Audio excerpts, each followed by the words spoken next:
It's April 17th, Sunday, April 17th, 2016, and we're interviewing Robin Podolsky.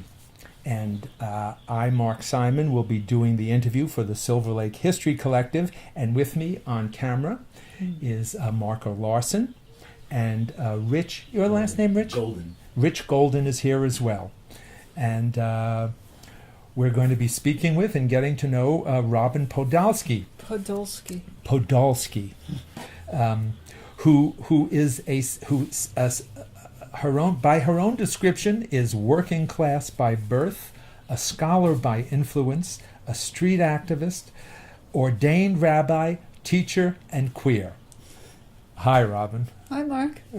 So, Robin, first of all, could you tell us where were you born? In L.A. I was birthed at what was Cedars of Lebanon Hospital. It was now Cedar Sinai. Wow. Quite a place. You join quite a roster of people who were both born and died at Cedars of Lebanon. Yeah. My dad told me that by sheerest accident, Vic Damone serenaded my infant self because I was in the bassinet next to his baby. So when I was a few days old, I was treated to, "Hey there, you with the stars in your eyes." Wow. And where did you grow up? LA. Well, the Pico La Cienega district is where I grew up as a youngster. So I went to Shenandoah Elementary School. And then we moved to the outskirts of Westwood so that I would go to Emerson Junior High and Uni High. And of course, for a young queer, in so many ways, Emerson Junior High was just awful. I mean, from a class perspective, from a gender perspective, but then I kind of found my tribe in high school. In high school, how would you say, what was that process of finding your tribe? Okay, so really, I was this miserable kid in junior high. I mean, for one thing, I had already started to have those dreams about women that you don't tell the grown-ups about, but you wouldn't know it to look at me. I wasn't butch or anything. I wasn't feminine either. I was one of those kids with the 2 long skirts and the 20 books tumbling out of the arms and, whatever with the hair and glasses, and didn't fit in anywhere and had a hard time making friends, and the friends I made, I was sure, did not understand moi. And then in the 8th grade, I guess, I met a friend from my old neighborhood, actually, and to show you what kind of kids we were, this was summer school. It was a creative writing class, and we both wanted to be in it. So he was another working class Jew, only his parents were leftists, so he explained to me that what I was suffering really was sort of a social phenomenon and not my unique problem. But anyway, so this was somebody I could hang with who also was secretly writing poetry and, and slowly I started to make friends with the other bohemian kids. And yeah, and then in high school, we all kind of blossomed. But to me, the fact that we blossomed is all about the importance of time and place and context. Because the whole world was exploding. I mean, what years was this? Well, I was in high school from 69 through 72, so now you know just how old I am. So suddenly, every white kid's hair was down to here, and every black kid's hair was out to here. And all of us were calling everything into question. Race, and the war, and gender, and sexuality. And we had an underground newspaper in which a lot of us found our voice as writers. We had demonstrations, we shut down the school. We had we're high school women's consciousness raising group where we talked about stuff like sexuality and what kind of people we wanted to be and taking our power and all that stuff. And those activities, the underground paper and the women's group, were they supported by the school? Oh, hell no. We were always in trouble. I mean, I got suspended and, and my parents were, of course, horrified because I was running around with these kids who lived north of Sunset, whose parents were lawyers and things, and they were going to be fine, and I was the one who was throwing away my opportunities. So they had wanted me to imbibe some middle class entitlement, and I guess I had. But also, I mean, in a good way, we were calling everything into question, and we weren't being frivolous about it. I mean, we wrote some really excellent, well-researched articles about economic colonialism in Angola, about the origins of the Vietnam War. We also wrote articles for young women about various means of birth control and how to compare their efficacy and side effects and where you got it. Wow. We wrote about being gay at the time. It wasn't lesbian and gay, it was just gay, and bisexual, and how to masturbate, how to help yourself. But it was fun. I mean, it was very insouciant, and, one of my pen names was The Wicked Witch of Westwood, and, we were having fun. But we really were, very earnest. We were engaged in a real project.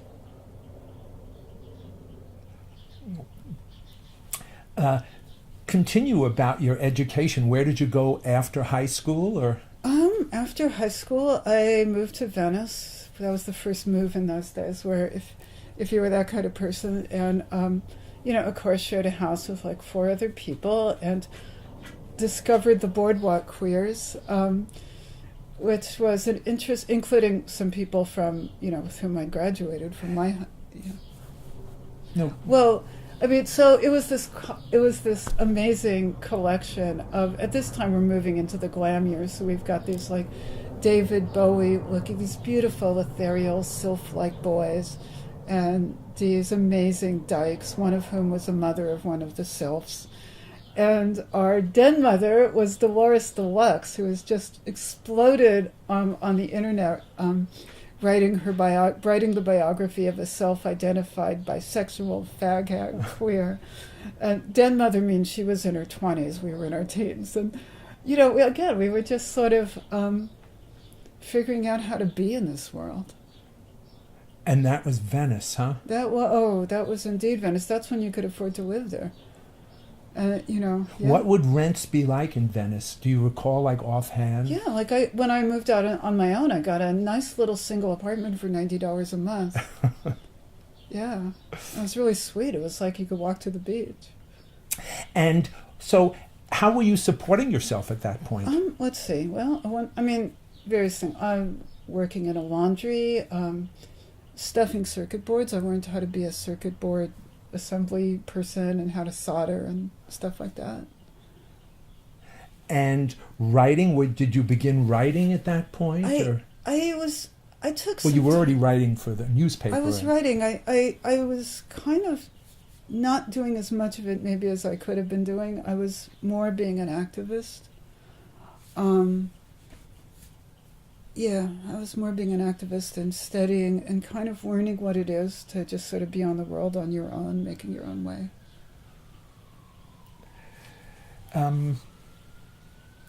Let's see. Were you always, at this point, what was your relationship to your religious heritage at this point? No relationship. No relationship. Your parents? My parents were Reformed Jews. Religious in that they believed in God, and when as a youngster I expressed an interest, they were happy to send me to Hebrew school. Oh, and they had sent me, like when I was a little kid, to, the Jewish version of Sunday school and day camp and stuff. They were not especially observant. They were proud to be Jews, and they believed in God. They were very, very Reformed, very assimilated. And by the time I would have been had a bat mitzvah ceremony, I was a firm atheist. I knew in my 13-year-old wisdom that there was no God, you see. So they were like, okay, well, I guess we're not doing that. But I was a militant atheist, very left-wing. I had no use for metaphysics of any kind at all. Culturally, of course, a lot of my friends were left-wing Jews, and I was very proud of the generation that just preceded me into the civil rights movement in the South.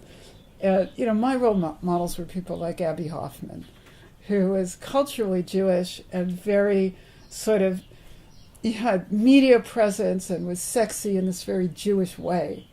But again, not religious, more about the social justice, though. Right. Lots of Jews. I mean, it wasn't, hard. I mean, Jerry Rubin, for instance. Yes. And, I mean, goodness, and the lawyers, huh? Yes. No, exactly. Yeah. Exactly. And I always identified with that, which I understand now to be a kind of secularized prophetic tradition, but I always identified with that. And talk about the path to it. I think we're jumping over something, It's but okay. we'll circle back to it.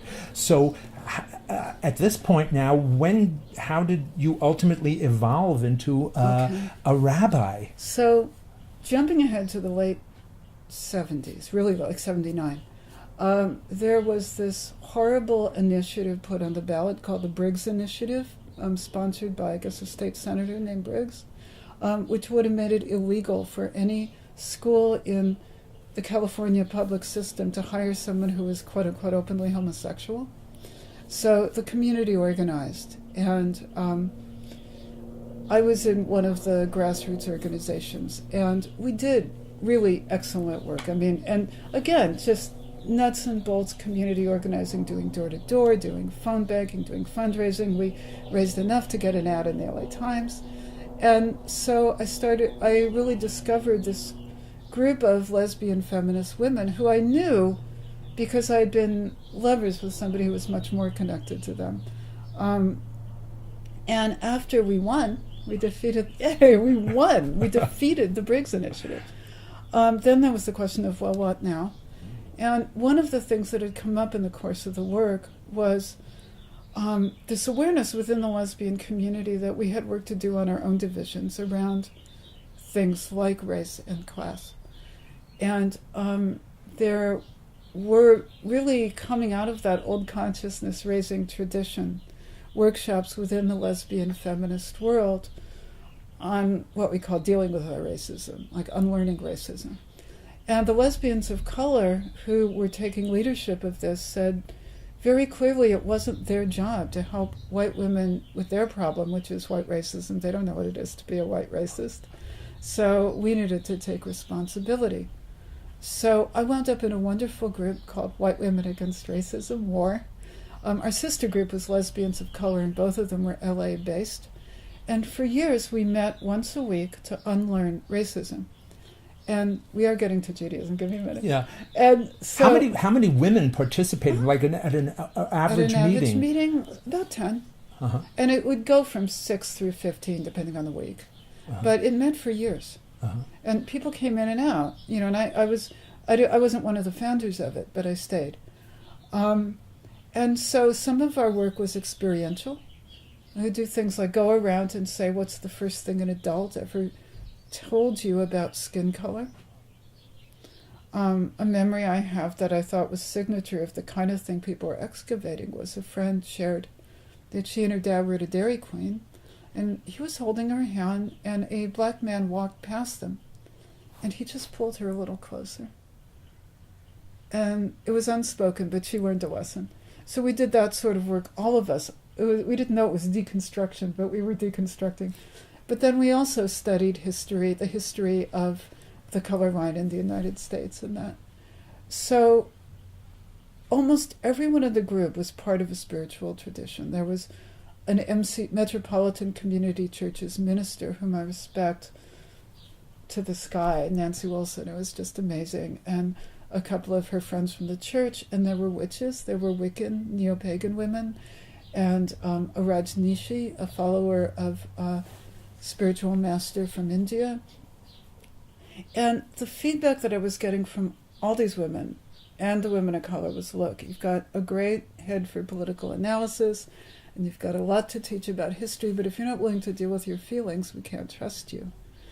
So I started to become open to this trans-rational aspect of things and willing to open up about my feelings, to meditate, to go to more spiritual things.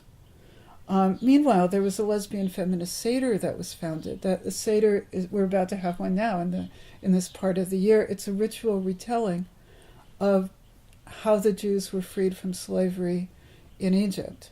And each person is commanded to regard herself as having been liberated from slavery And of course, thereby to learn the lesson that one loves the stranger and the widow and the orphan, because that had been our situation. Yeah. So these women are meeting once a year to retell this. And of course, the Haggadah, which is a Haggadah is a telling literally, but it's a book. It's a kind of a guide to the ritual meal, to the retelling. And there are many iterations of it, and we used the Feminist one. And so that was the way in. And I started to go to these readings and events, and I started to open up and to have certain dreams. What enabled me to enter into spirituality, I have to say, was a pretty protracted and respectful involvement with women's spirituality, with Wicca and the witches, who taught me to embrace things that I'd turned my nose up at, like being vulnerable, like being silly, like knowing what the moon is doing and the earth is doing, like full body ritual, arts and crafts, talking about feelings, talking about the divine, which do we need to stop? Okay. No. So I was able to do it with them, partly because with them God was she, and I wasn't ready to be in a religious community that was willing to image God as he. But I got to tell you right now, it's my experience that a lot of these neo-pagans essentially are monotheists. They're just dealing with God as she, and they're willing to proliferate a lot of names and images in the way that the Hindu tradition does, but behind it all is the Brahm, who is not visualizable. And in Judaism, God has no body, and we don't even know the true name of God. God is beyond all that. So I was able to do ritual and to practice with these women and to contact, to have experiences where I felt embraced by this vast, loving intelligence that wanted nothing more for me than my best, and to do well, and to be happy and to live a good life. And eventually what happened? Now, meanwhile, I'm writing. I'm pursuing a freelance career, because it is my opinion that if really all you want to do is write, all you really need to do is write and read. You don't need an MFA, really. But you do need one to get a job. So I got sick of the brutality of freelancing. I had a really successful column in the mid-'90s in the LA Weekly called Pollyanna with a Hatchet. It was front of the book, alternating with Michael Ventura, who wrote Letters at 3 a.m., who was one of my mentors and teachers and dear friends. And my editor got fired, and so all his protege knew that our days were numbered. So by then, I had already enrolled in a college program. And so I just needed a job. I just went to everyone I knew who might need one. This is where I become a flack. A friend of mine, Sheila Kuehl, the first open lesbian ever elected to the California legislature, had become a state assembly member. And I went to her, and she thought about it and said, yeah, come do my press. So I had a job. And what year is this? This is 90, really jumping ahead, 94, 5? Mm-hmm. 93, Mm-hmm. precisely 93. So I have a job. I'm working part-time, going to school part-time. I'm writing. My mother had just died out of a really awful, protracted cancer. I mean, it was, and this is, of course, in the midst of death. Half the men I knew had died of AIDS. We were in our 30s having experiences that, unless you live in a war-torn or very impoverished country, you ordinarily have in your 90s. Caretaking, but of course also fighting, also getting arrested, being advocates, writing. That was a lot of my writing for the weekly too. Simon Watney, the brilliant British theorist, said it was like being in a ghost blitz. Like, we could see the bombs falling, we could see the people dying, but most of the country couldn't. So all of this is leading up to me getting into school. And in my first semester, I get so sick with asthma that I wound up in the hospital because I had choked all my tears because I was busy, And then at some point, like about halfway through school, I just hit a wall with my life, with my relationships, with my writing. And a friend of mine in one of my writing workshops had given me some Xeroxed articles by a 20th century brilliant Jewish thinker named Emanuel Levinas, which at the time I had kind of put aside because they were hard and they were weird and I didn't get what he was on about. But subconsciously I must have remembered. Because part of what was happening was my Wiccan world was not helping. It was so much spiritual libertarianism, like just honor your feelings. But I wasn't liking my feelings. I wasn't liking how I was behaving. I wasn't liking what I was doing.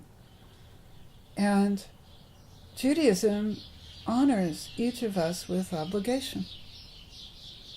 Judaism respects each Jew enough to demand great things of us. And so I started to return to synagogue, and I was reading these articles by Levinas, which are all about how the self, the subject, is constituted in relationship with the other.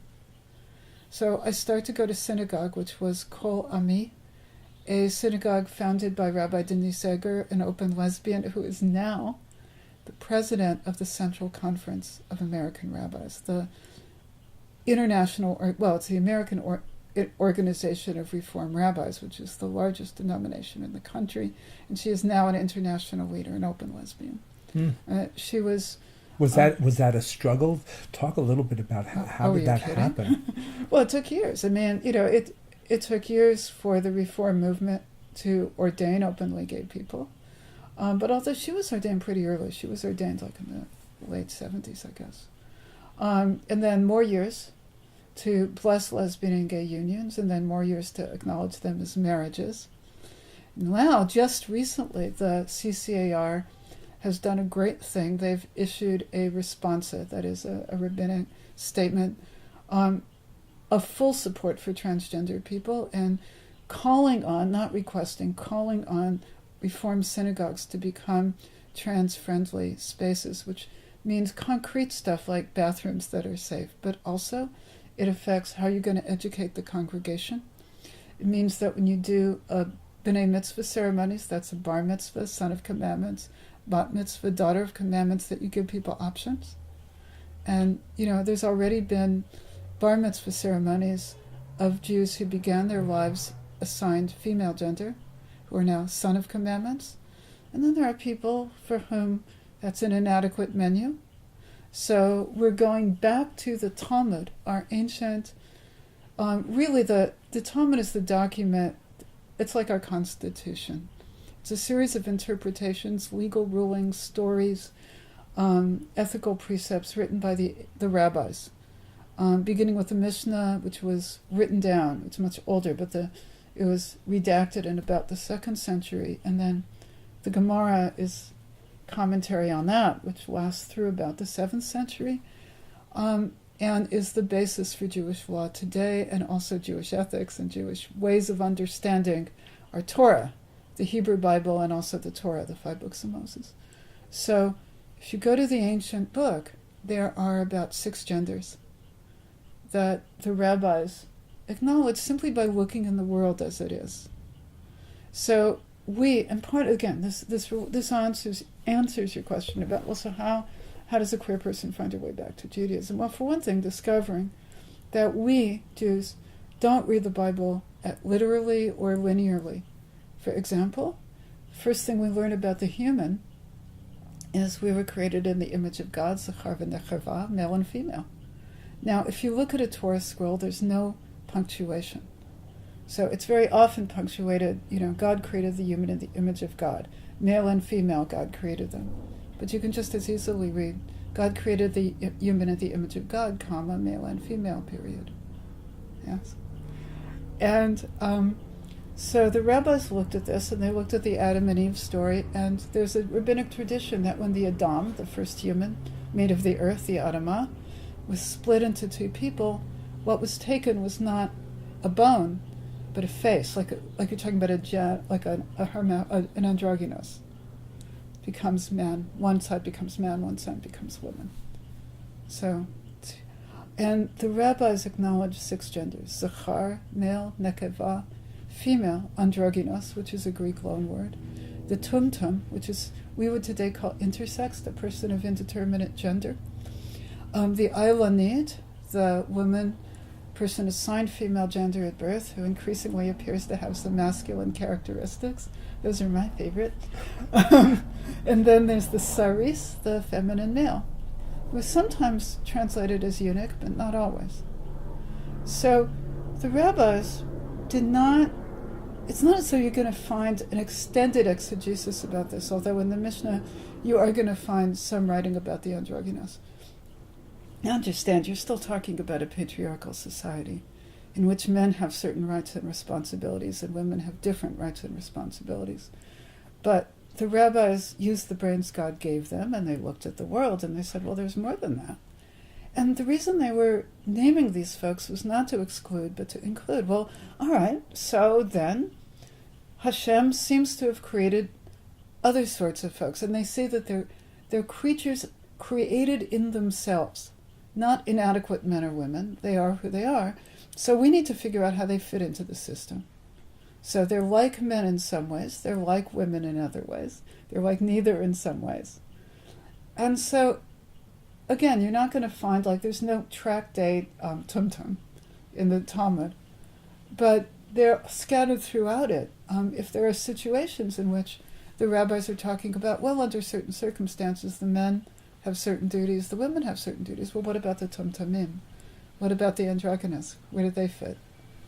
So a lot of us are returning to our tradition, partly for the way of reading text that I spoke of. That the way Jews read text is that every generation adds to this never-ending spiral out of revelation, that every reader comes to the text and produces a new text and a new reading, and it becomes part of Torah.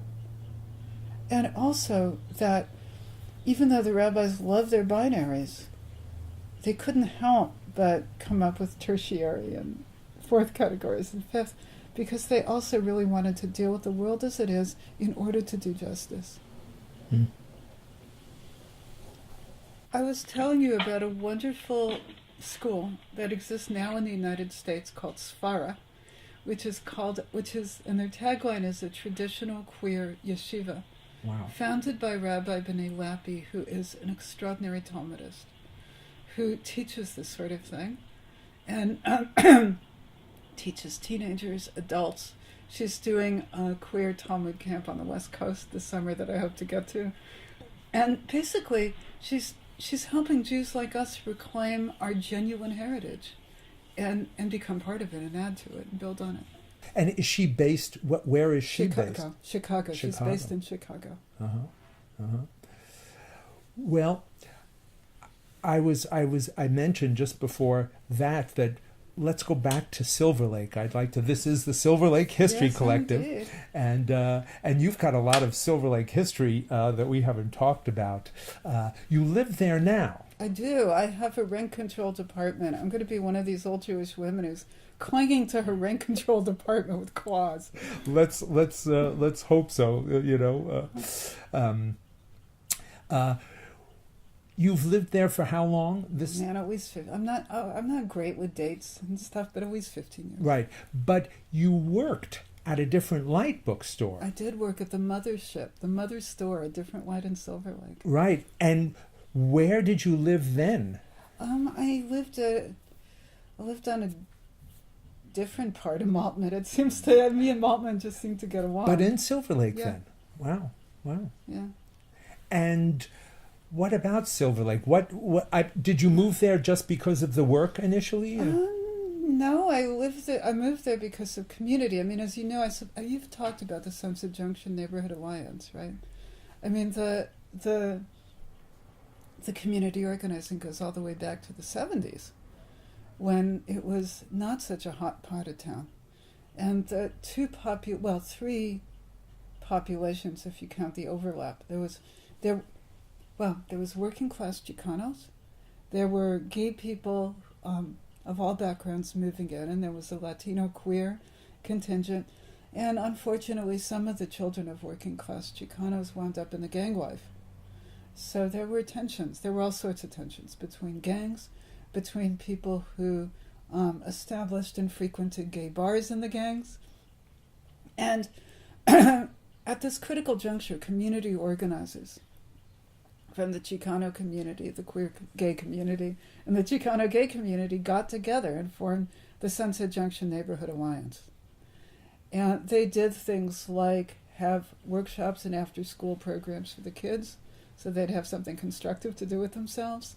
And they established the Sunset Junction Fair, which in its beginnings was just a cool block party that was free that anybody could go to, that included booths from the neighborhood, including A Different Light, and local musicians.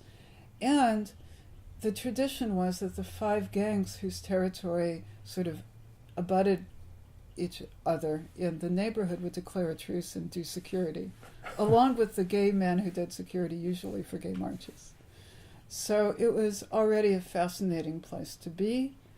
So you'd have, leather store, botanica, gay bar, family restaurant. I mean, it was a very cool place to be, and affordable at the time, and beautiful. I mean, beautiful. It's a place that's got a lot of hills, and people tend to plant flowers and stuff. I mean, it's just really nice. Am I wrong, or was part of A Different Light before they expanded? Was it a botanica? Suddenly, I'm thinking there that. Was a business next door that it didn't. Until it expanded, basically A Different Light bought the property next to it. It went through a bunch of iterations. It had been a clothing store, maybe a botanica. Nothing else seemed to work there, but the bookstore expanded. And when did you start working there? 80s, I believe, late 80s, early 90s. My time at the bookstore overlapped with my time at A Different Light. And that was extraordinary because I was with amazing queer artists who worked. A lot of us supported ourselves there. Richard Labonte, who was the manager, did a wonderful job of hiring queer writers. And it was a place where there would be, the Lesbian Writers series was there. Everybody read there. Jewel Gomez and Dorothy Allison and Eloise Klein-Healy and Sherry Moraga, and it was the place to be once a month on Saturday night. It was a great place to meet women. Was Anne Bradley the founding? She was the founding coordinator. There was Anne Bradley, then Gail Suber, then Sophia Corleone, Right. and it just grew. It just grew in importance, and it was an incredibly important social hub. And really, cultural work was so important to the emergence of queer out of lesbian. I mean, we wrote ourselves into being. I mean, that there was a bookstore, that we had a place where you got something other than the dominant narrative, where you got books where we were the heroes, or if we were damaged characters, the books dealt with the damage honestly and put it into a context where we had, some of the best literary work, the better poets. Wayne Miles, who is now coming into national prominence, had chapbooks at A Different Light bookstore. Ginsberg, of course, but and there was also pop culture. There were gay Gothic romances and gay Western novels, and I cannot help but notice that there were 20 million kinds of male erotica, from bound and gagged to gowned and bagged, and women had 2 magazines, basically. We had 2. And the men had bears, sylphs, Latinos, black. We had 2 magazines. But let's see, Stuart Timmons, the author of Gay LA and The Trouble with Harry Hay, worked there when I was there. James Carroll Pickett of blessed memory, who wrote the brilliant play Queen of Angels, which was an extraordinary work it was about AIDS, but it was about everything. It was about queer life. He worked there at the time. And Craig Lee of blessed memory, who was a music critic for the LA Weekly. And these young people were constantly coming in from high school who just wanted a safe, sane place to be, to find out about themselves. That wasn't about the bars. We would get crisis calls. We weren't the gay center, but we'd get calls from people.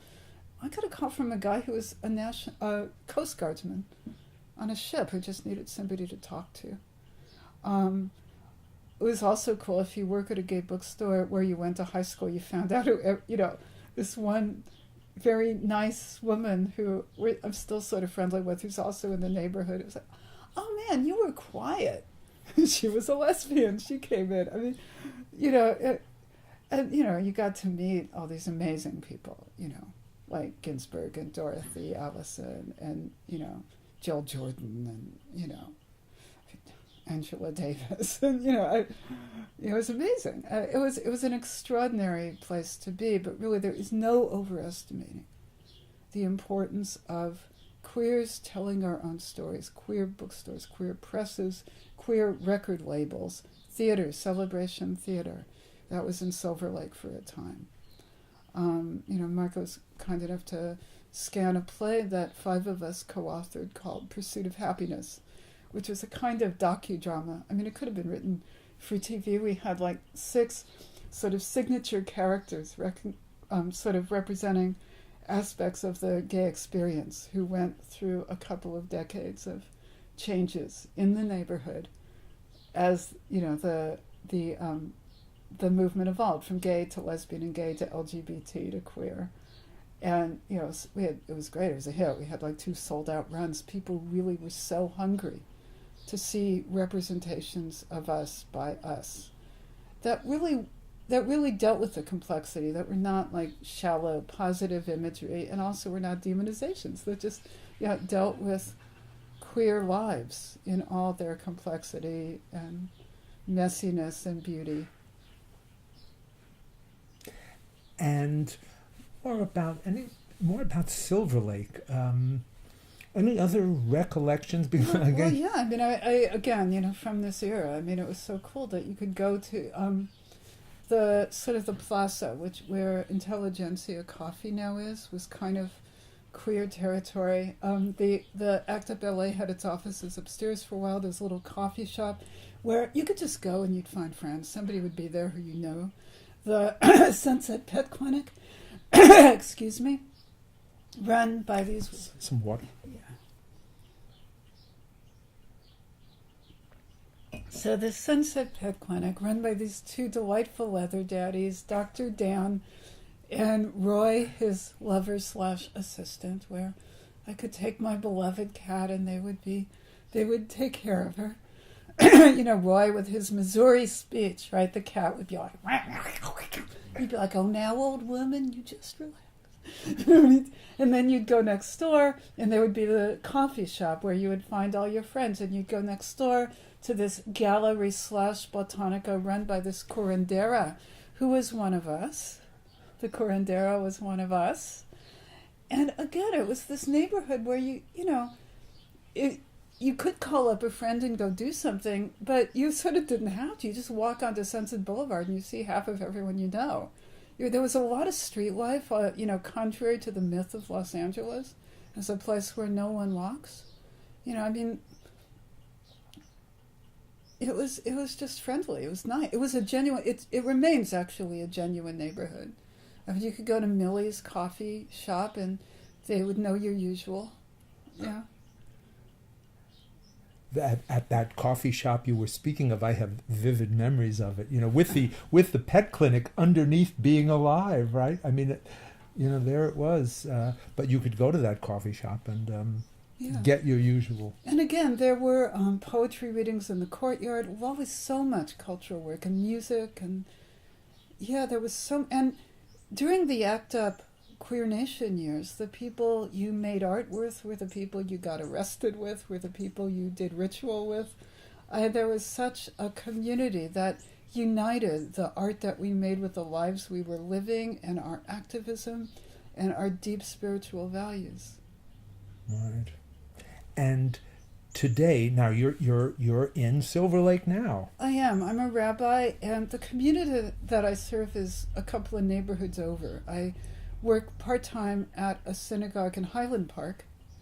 Part of what's going on in Silver Lake and the whole, what's now officially called the East Side, which is controversial, because of course East LA is the east side of LA County, but Boyle Heights, Highland Park, Silver Lake, etc. are the east side of Los Angeles City. And so the mayor, Eric Garcetti, who is a friend of the queer community, has designated this the East Side. At any rate, what we're seeing is what people politely call demographic shift, and what some of us are afraid is going to be gentrification, and rents are skyrocketing. And the queer bar scene has pretty much been pushed out of Silver Lake. I don't know where the Latino bar queens are going, but everything is like either a sports bar or a white alternative music space or a really excellent restaurant. Silver Lake has now become a foodie destination. Tourists come here to eat. It's good food, but, mostly we can't afford it. So I don't know, man, where people go who used to go to Barcito and stuff. But at any event, one of the things that's happened then is that the grandchildren of the Jews who originally lived in places like Highland Park and Boyle Heights are coming back. So the synagogue where I work has been in the same neighborhood for 90 years. They're not invaders. But to be honest, we're experiencing a renaissance because of race and class. So we're engaged in deep conversations about how to be a good neighbor. But here's how it comes back to the queer overlap. We just had a very successful event where people from the neighborhood came to the synagogue, Jews, non-Jews, white, Latino, Asian, African American. And we had a panel, the name of which was How to Be a Good Neighbor. And the moderator was a community organizer from Koreatown, we also call K-Town. And she identifies proudly as a Frogtown native, which is Glassell Park. And by the way, some of the older women were furious because they identify Frogtown with a gang. So there's already a generational issue going on. There was a young man from Boyle Heights, a community organizer, a Jewish Latino. There was a brilliant, fierce tenant rights attorney, a woman. And there was a member of the Board of Education, and there were 2 rabbis, including me. And we did a Havdalah, that's the service that separates our Sabbath from the rest of the week, and it was a Saturday night, so then we had the panel. Now, of the people I mentioned, 3 of them are queer. Mostly everybody knows it, and it wasn't an issue. It wasn't about us being queer. It was about us being part of the community. And it was about how to be a good neighbor. When the neighborhood is changing, how to revive it economically without displacing core cultures, core languages, and included in the leadership are queer people. And so it's not so much that we were representing the queer community, it's that we're now part of.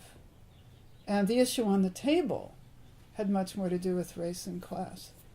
And we're just part of the conversation in the neighborhood. And this is in Highland Park? Highland Park, which is 2 neighborhoods over from Silver Lake. Highland Park is where Silver Lake was, like about 7 years ago.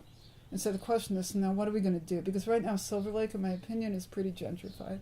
Rents especially are not to be believed. And again, if we look at what's going on Sunset Boulevard now, again, there is still great street life. And I'm certainly I don't dislike or hate young, white, affluent, alternative people wheeling their babies in strollers. And some of them are queer, mostly are not. I don't hate them or, want them to go away. I just feel bad that the working class Chicano core has mostly been bought out. And I guess it was good for the individual families. I know they sold their homes for a huge amount of money. But that stream in the neighborhood is pretty much gone. And so Highland Park is now facing the question of, so what are we going to do? And what are you going to do if you're a family that worked your whole life and somebody just offered you a small fortune for your home?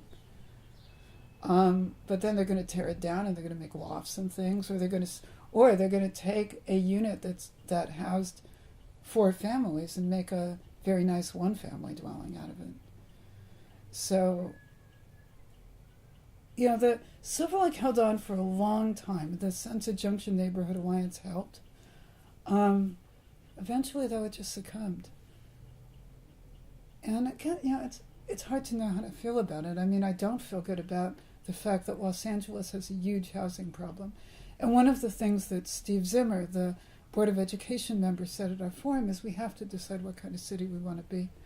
And politically what we need, and this affects us because we're still getting housing development in Silver Lake, is are we going to fight for inclusionary zoning? And that means not just a few units set aside for the very poor, for Section 8 so-called affordable housing, although we need that, we need more of that. We also need what's called workforce housing, moderately priced homes. Okay, is that it? No, that's just my clock. No, moderately priced homes. For working people. So and inclusionary zoning sort of demands that, all right, you're going to make money, but if you're going to put in a unit with a multi-unit project, then there has to be a range.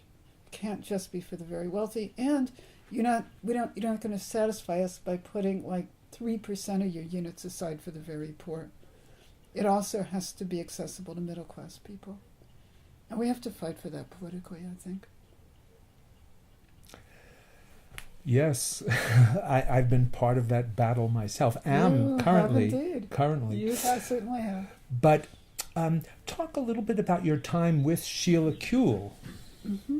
Well, that was an extraordinary privilege. As I indicated, Sheila is the first open lesbian to have been elected to the legislature, and because of term limits, her tenure was limited. She served the 2 allowed terms as a state assembly member and then 2 terms as a state senator. She became president pro tem of the state senate. She was a powerhouse leader, in the state Democratic Party. She is now an LA County supervisor. In the course of our work, she got a bill passed that when it looked as though the Supreme Court was going to go entirely right-wing, basically duplicated and strengthened the Americans with Disabilities Act for California to make sure disabled people have rights. She got bills for patients to increase nurse-to-patient ratios in hospitals.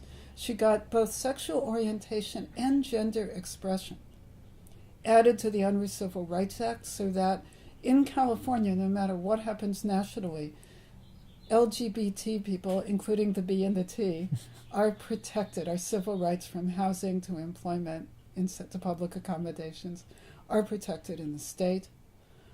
She got a special bill passed to protect LGBT students in the California school system, and worked very hard to get single-payer health care passed in California, which we successfully got through the legislature twice and was vetoed by then Governor Arnold Schwarzenegger.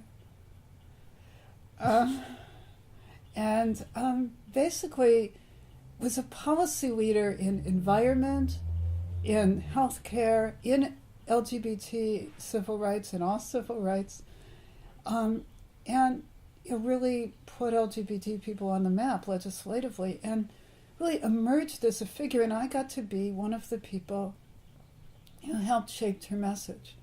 Now, understand, she really was the leader in charge. She is one of those elected officials who really does understand what's in her bill. She's like one of the smartest of the bunch, right up there, with Darrell Steinberg, and, she's a smarty.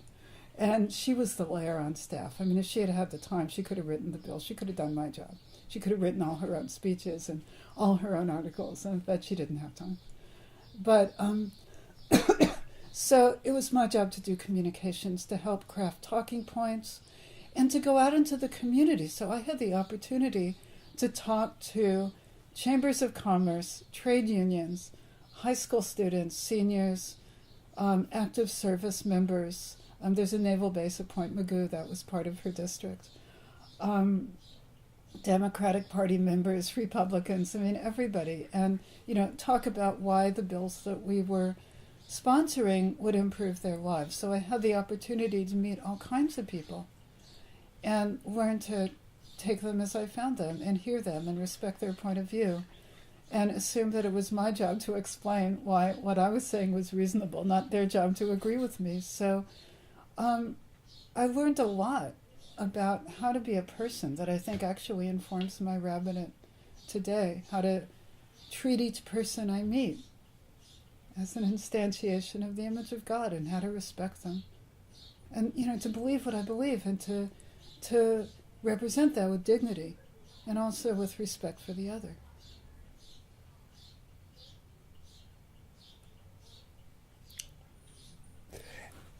let me ask, first of all, any questions from Marco or Rich? Anything you'd like to hear Robin talk about or discuss? I was curious a little bit about your spiritual journey. Yes. You indicated when you were younger that you strongly were against metaphysics. Yeah. When you came back to religion, did you come back to it in a way that was spiritual, and that spirituality replaced the metaphysics, so you've now found a sort of bottom up, or did you just formulate a new metaphysics? So Rich asked about metaphysics.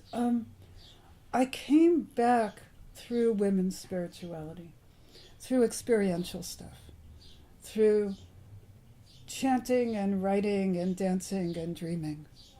And then, as I indicated, that was beautiful, but not enough.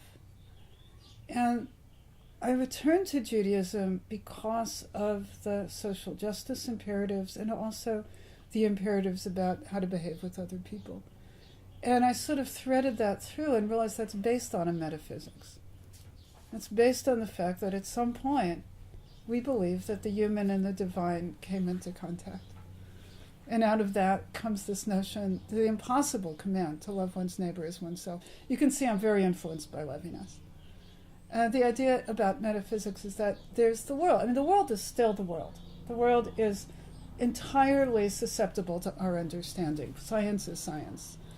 And then there's God, the one who has no body, the one who is beyond and encompasses gender, color, all of that. And so when we say the human is the image of God, what do we mean? And I mean, this has bedeviled us for centuries. You know, Maimonides suggests it means that as God is the author, authoress of nature, so too we get to govern our natures. That, and this, by the way, is why I'm entirely impatient with natural law arguments with regard to LGBT rights for or against. So to me, the question is what we're doing natural? Are we born this way? That's all beside the point. The question is not what's natural. The question is what's just. Because as human beings, we're obliged to master our nature and to meet these impossible commands, to love our neighbor as ourself, to save a corner of our field that is a portion of our paycheck for the people who don't have as much as we do, to refuse to hold a grudge as much as we'd like to govern the impulse to bad speech, to think before we behave. Are we being generous? Are we being kind? Is this constructive? To not do what's instinctive. So, to me, the question is what we're doing just? And I don't know if you want me to get into it. I mean, at some point, every Jewish queer person or theoretician who's interested in queer issues has to confront Vayikra, has to confront Leviticus. And I'll be happy to talk about that if you want to. There's textual remedies, and then there's halakhic Jewish law remedies. But so the metaphysics, to answer Rich, sort of came out of the spiritual understanding of the relationship between the human and the divine, and then the mandated relationship between the self, the subject, and the other person, which has to do with our relationship with the divine. And Levinas teaches basically we constitute ourself in relationship, right? We're born into a web of relationships. We're given a name. It's not inherent to us. It comes from the outside. We speak because someone's speaking to us. Why do we have language? Because we're communicating with the other. How do we develop a personality? So really, love your neighbor as yourself is just psychologically astute.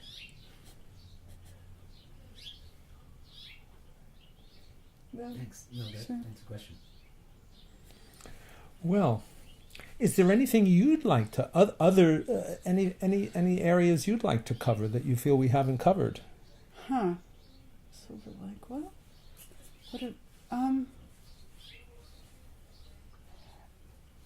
I guess I'm just talking about this. I'm just reflecting on what an amazing journey we've had, and we're not done. I hope. I mean, personally, I'm not ready to be done. I've got decades more, and I mean to just think that when we were alive,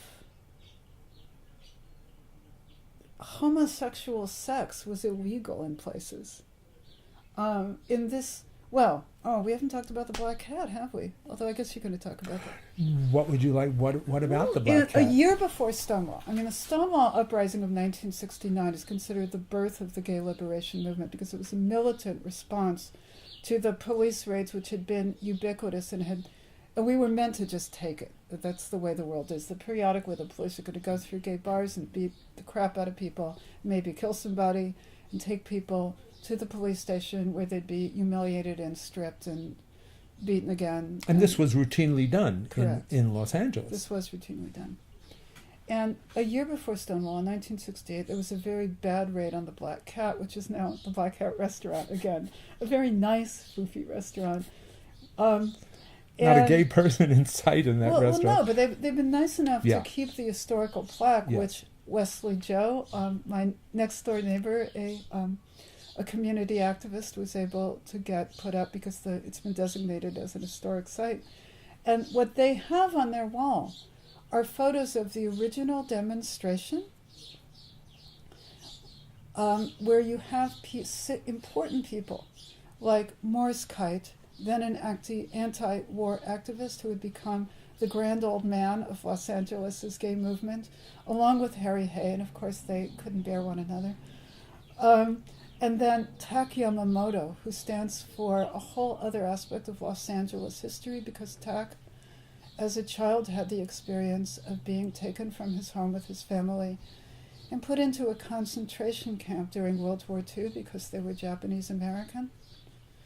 And he chose on the basis of that experience not to hide, but to become a gay activist and to fight for anyone who's oppressed. And they had a nonviolent picket line on the side of the Black Cat bar where there was literally blood on the sidewalk. And of course, it being the 60s, they had signs that said things like "Blue fascists must go." This is Silver Lake. There's a kind of a myth that Los Angeles is a backwater and that's just not the case. The other thing about LA is because it's a port city, it's incredibly diverse. There are 200 extant languages in this city.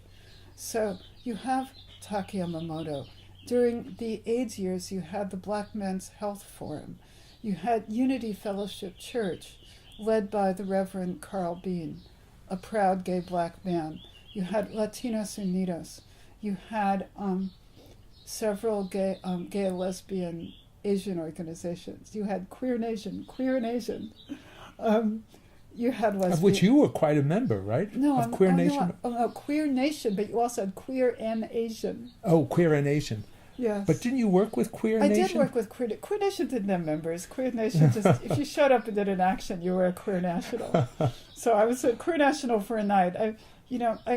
My sort of overused tagline with both ACT UP and Queer Nation is, "I will cheerfully get arrested with you. I will not face those 3-hour meetings."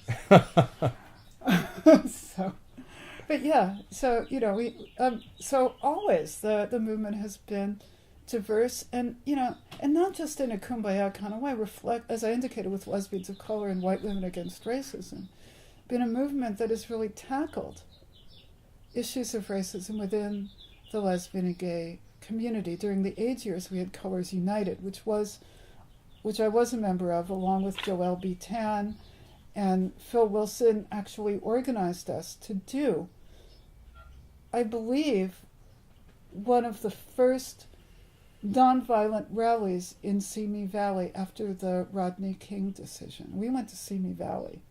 Okay, one way in, one way out. It was scary.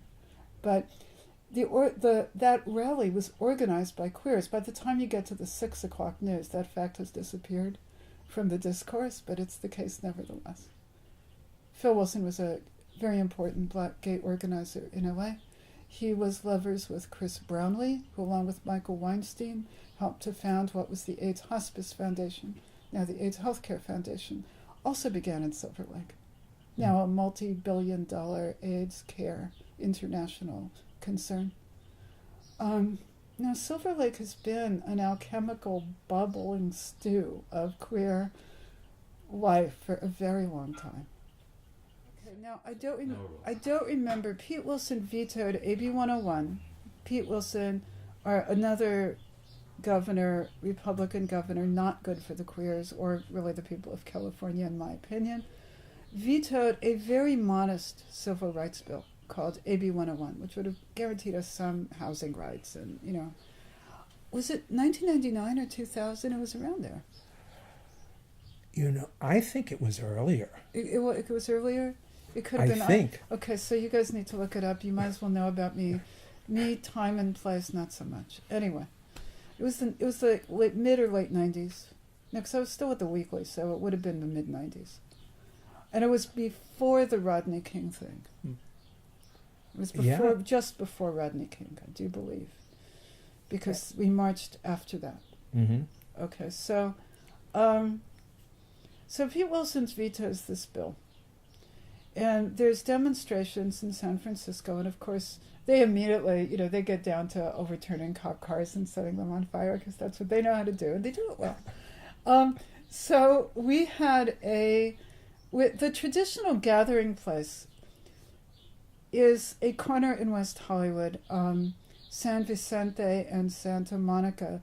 West Hollywood had gone from an unincorporated area of Los Angeles County where people went because it was cheap to a city. And really the coalition that founded West Hollywood was gay waiters and Jewish seniors. It was renters. And until the Costa Hawkins bill statewide killed local rent control, it had some of the best rent control in the state. In any event, it became very soon one of the wealthier and more populated cities west of the Mississippi because they had the sense to tax the gay nightlife. And it also includes the Sunset Strip, which has the straight nightlife. So it soon became a very wealthy city, and they could afford their rent control. In any event. So it sort of became queer territory. And whenever there was an outrage, we would all just know. But the internet was just getting started. It was mostly phone trees and email. We just go to that corner. And the established leadership had rented a soundtrack, and they were basically, everyone assumed about us that there would just be a very angry rally and then we would go home. And what's happening is, the usual suspects show up and then more and more people. And it's one of those moments that you can never predict. But a good organizer knows, this is important, kids. You can't predict this, but a good organizer knows when this happens, you be ready. You have laid the groundwork to be ready. Queer Nation had, ACT UP had. So people are thousands, like 3,000 more. And you're filling up the space. And Queer Nation is the militant arm of the gay movement. And maybe other people have talked about Queer Nation, so I don't need to go into it too much. No, please do. Well, Queer Nation came out organizationally of ACT UP. ACT UP, the AIDS Coalition to Unleash Power, was a grassroots militant arm of the AIDS care access movement, and did things like civil disobedience, also did an incredible amount of research to develop protocols, and then did things like civil disobedience to get the protocols implemented.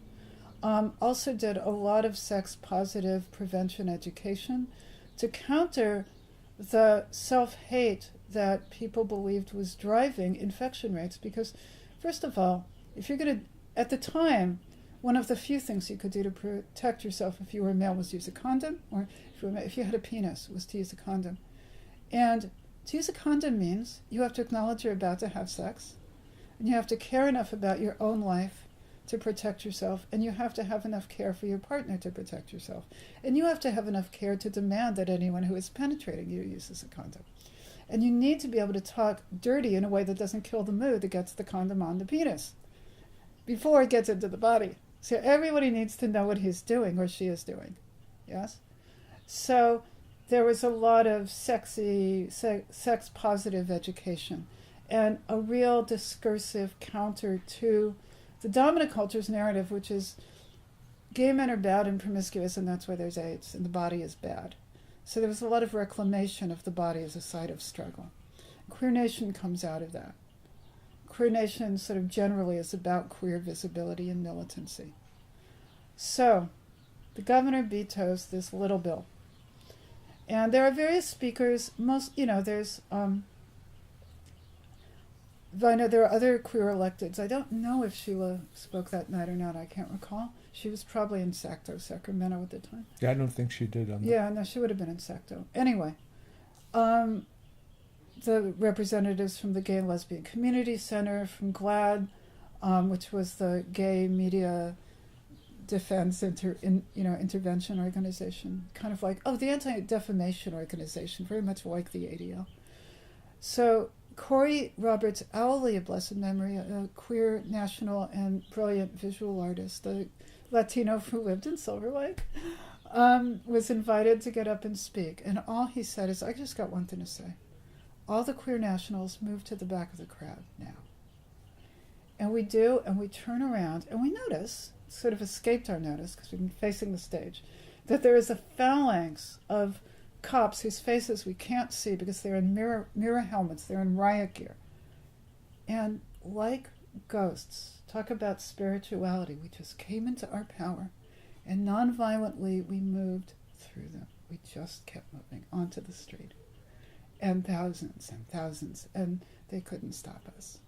And we took the street, and we went to LACMA, the Los Angeles County Museum of Art, where Pete Wilson had an event with the then president of Mexico, where we met the Mexican people's activists who were fighting poverty and other things.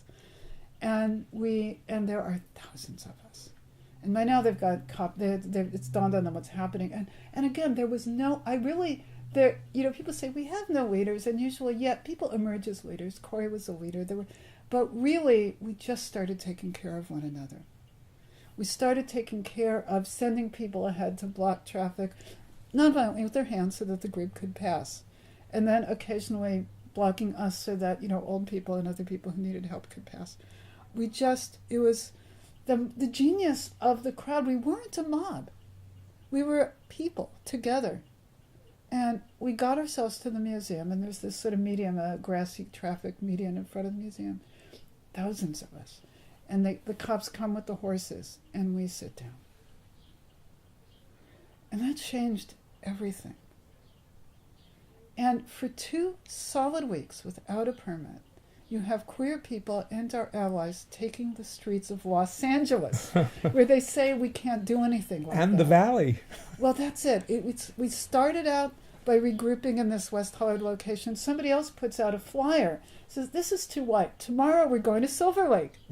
The next day we go to Silver Lake. And there are Latino activists on the street saying, Viva la lucha siempre! And we go to the really scary territory, to Orange County. We go to the Valley. We shut down a runway at the airport. People don't remember this. We went to LAX. By now we've got the cops really well trained. They're essentially being our traffic guards. Because there are people who attack us violently, with flashlights and stuff. And again, we just learn. See, part of what's happening is the world is going through something. We have the nonviolent people power movement in the Philippines that previous year, again, this will help you figure out when this is, had helped displace the dictator Marcos. We have the fall of the Soviet Union and people ripping down the Berlin Wall with their bare hands. We have nonviolent people power all over the globe. So when people would be violent or even just trying to, provoke a fight, calling us faggots and whatnot, people would just surround them and chant, no violence, no violence, no violence, until the cops would come and remove them. And they didn't mess with us. Now, as you pointed out, Mark, there was one bad day. After one of our very first marches that we started from the corner on San Vicente, and we went west on Santa Monica to this place that had such bad mojo for demonstrations. It was the Century Hotel in Century City. I don't know why, all the way back to the anti-war movement, that place just has bad vibes. The Venice demonstrators get the crap kicked out of them there. Now, part of it is the way it's built. there you kind of go down into a sunken area to enter, and the cops can easily barricade you. So the cops kind of told people to leave and then barricaded them in. So members of the crowd, including our beloved Corey, just sort of push their way then forward into the hotel and immediately get bloodied. And so the rest of us cross the traffic and we just go tearing through the mall at Century City. And I mean, I think they were terrified. It looked like we were about to storm the Bastille. But you know what? We didn't break shit. No. We didn't hurt anybody. We just let them know we were very angry. There's a difference between expressing anger and being violent. You know, it's just that this quiet spiritual march, because our people had been bloodied, turned into a very angry march, where we ran through the mall and we were, you know, yelling and chanting. And as you pointed out, Mark, these marches for AB 101 covered incredible amounts of territory. I mean, people marched from West Hollywood to Hollywood Boulevard. Oh, took over the Hollywood Bowl in the aftermath of a Sting concert, shut it down, shut down traffic. Marched into the Hollywood Roosevelt Hotel at a time when Jerry Falwell was guesting at a dinner. So I was like, guess what, Jerry? Here we are. And for like a couple of months after that, I mean, it died down after a couple of weeks of thousands of people doing civil disobedience. But wherever Pete Wilson went, we were sure to go. Right. We shut down a fundraiser in the Valley. We shut down his speech at UCLA. And it's interesting to think about how when we started, it was summer or spring and it was meant for walking. But I remember this pouring rain at UCLA and all these queer people, including people with AIDS, bravely standing there, braving the weather, letting Wilson know, letting the people know that we hadn't forgotten. My very favorite chant was, Pete Wilson, you fucking weasel, come on down and face the people. My other favorite chant because of this event was, well, the chant that the guys had invented for Queer Nation was, we're here, we're queer, we're fabulous. Get used to it. See, I'm not a guy, I can't snap. And so when a few years into that, the Dyke March happened during the larger LGBT march in Washington, D.C., we had a women's version. We're here. We're dykes. We're fabulous. Don't fuck with us. So when Pete Wilson came to town in the rain, we were chanting, we're here. We're queer. We're wet. We're very upset. We're wet. We're very upset. Only it wasn't so funny. It's like, don't mess with a wet, bedraggled queer.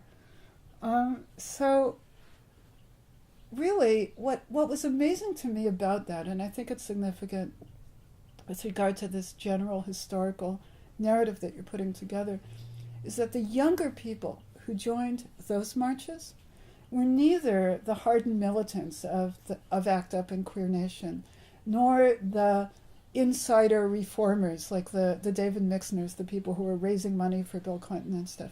They were young, previously apolitical people for whom this sense of assumed taint or difference was so much less. Is that you? No. So for these young people, it was a shock to discover that there had ever been wait a minute, we don't have our legal civil rights now? Wait a minute, you mean if somebody discriminates me, I can't go to court and sue them? But we're just like everybody else. What's the problem? They had not grown up.